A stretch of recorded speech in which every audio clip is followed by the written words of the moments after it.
Hello বন্ধুরা, কেমন আছো তোমরা? আশা করি সবাই ভালো আছো, আমিও ভালো আছি। তো চলে এসেছি আজকে আমি ব্লগ ভিডিও বানাতে। চলো দেখা যাক।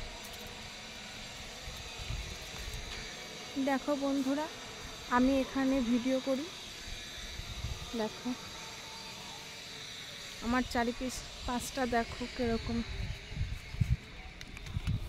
দেখো এই যে ছাদের উপরে আশেপাশে সব ঘরে দেখেছো, আশেপাশে সব ঘর। আমি দেখো এই ছাদে ভিডিও করি। কেমন লাগছে দেখো, কি রোদ দেখো বন্ধুরা, অবশ্যই তোমরা বুঝতে পারছো কেমন রোদ। তো আমি এই রোদে ভিডিও করি। আর এই দেখো ছাতা। আর আজকে আম নিয়ে ভিডিও করেছিলাম, এই যে আম। তো বন্ধুরা তোমরা কেমন আছো? বন্ধুরা? আশা করি সবাই ভালো আছো, আমিও ভালো আছি।